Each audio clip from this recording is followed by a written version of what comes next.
All right, coming to you here from the 4 Degrees office. Thought I would jump into, been getting a lot of questions about is, should we still invest in real estate? With this market, is that really something we should do? And I thought, what would be a great opportunity now as I go through, I do this for all of our agents and staff here at 4 Degrees, kind of just talk about what real estate investing can look like for you or for your clients. And so what I wanted to do over the course of this week is kind of just introduce quick videos on just different elements of what it looks like to invest in real estate. So the first, most obvious one is why real estate? Right? We sit here and we go through it. I have clients sit in front of me and they're like, well, we just want to get a single family rental in the South Hill. I go, why? Well, because that's what our friend bought and it works, right? Well, why? You don't realize most people actually don't want real estate. They don't want stocks.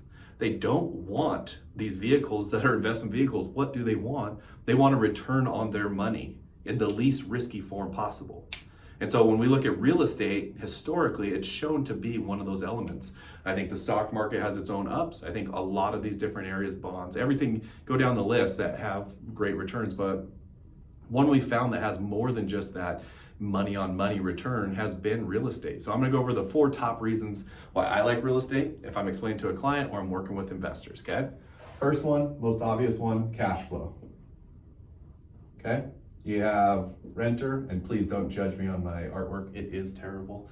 My daughter would be sad to see it. Okay, renter pays you money in exchange to live in a house. Okay, your house, you have certain expenses, and it equals what's left over or your profit.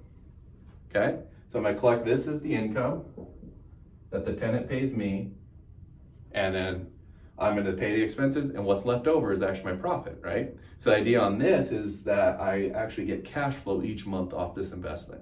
So biggest reason, I think a lot of people, you're seeing some interesting markets where people are buying just on appreciation, and we'll get into that and some other things, but I think the number one has to be that cash flow piece is there. Some way for you to make money on that monthly basis. Second one, leverage. Okay, well, leverage is getting an even worse name now because of what the market's doing. It's, are you over levered? Have you levered too much? Honestly, I don't even know what that means most of the time. What it really means in the world of real estate is, I'm gonna give you the visual, right? So I'm comparing this to stocks because that's the most common thing people know, your 401ks, your all of those parts, right? Well, if I go to put $100,000 into my $100,000 into my 401k, I'm gonna get $100,000 worth of stocks, right? $100,000 gets me $100,000 of value, which is awesome, right? I think pretty straightforward. There's other options, puts, calls, all those crazy things that we're not going to get into today, so there are some variations. Well, in the real estate world, right now, is I have $100,000. A bank will give me 75% loan to value, which means in order to buy, with my $100,000 will allow me to buy a $400,000 house with $100,000 as a down payment, and now I have an asset worth $400,000, right? Now I still owe a mortgage, I still owe $300,000, but when I look at this, my $100,000 here was able to lever me up to an asset worth $400,000. So when it's paid off, whereas here, I'm gonna make my returns after after taxes on whatever my $100,000 did. Here, I'm gonna get some other benefits and be able to lever up and get a different asset. Now, those of you worried about too much over leverage, well then maybe don't do 75, do 50% loan to value, and you get a $200,000 house and you only owe $100,000 on it, right? That's how we play with leverage and try not to be over levered as you go through a situation, okay? So number 2, big one, is leverage. Number 3, appreciation. And no, this is not an appreciation for you wanting to buy real estate. Nobody cares. What this is appreciation. So I have an asset here, okay? And I bought this in 2012. If you bought it in 2012, congrats, you probably did pretty well. Well, what it does is the market up over time where that same, let's say I bought it for 150, that same house, as the market's been going up almost 6%, 6 to 12%, depending on where your asset's located. Well, this same house in 2018 is probably worth 250.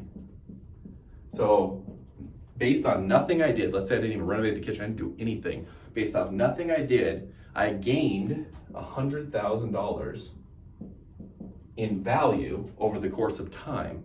That's appreciation. So like I said, the thing I don't like in the market as much is when people buy just for appreciation. So you buy in a certain area because it's gone up historically and you're waiting for it to keep going up. That's when you get caught in the middle. So you're paying things that aren't sustainable in a down market, okay? And here's number 4. This one's the bigger one. I've actually spent an entire training series on this, is the basically tax benefit is what we're gonna call it. Okay, so the first big tax benefit is called depreciation.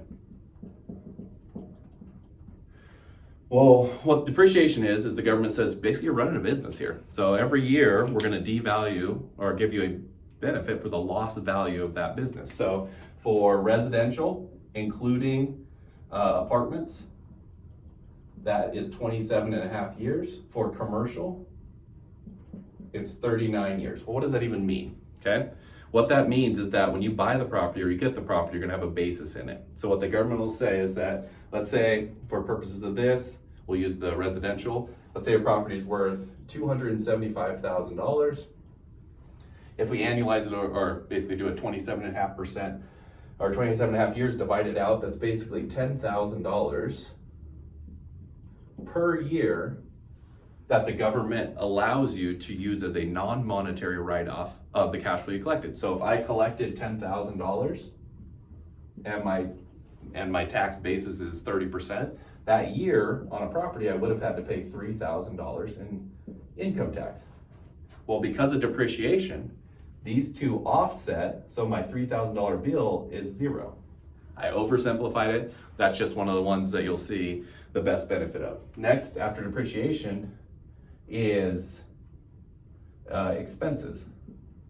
So there's some rules around this, and my accountant will tell you I know enough to be dangerous, but is that you're allowed to, if you're a real estate professional, write off certain expenses that were used for maintaining or ongoing parts of that investment, okay? For some of that, just travel to different locations, that's cell phones, that's cars, that's all those pieces. Again, please, I'm not a accountant or legal expert, so that's my disclaimer to you, but just know that that's another piece of this. So when we look at an asset that can give you all of these things, it does play pretty well.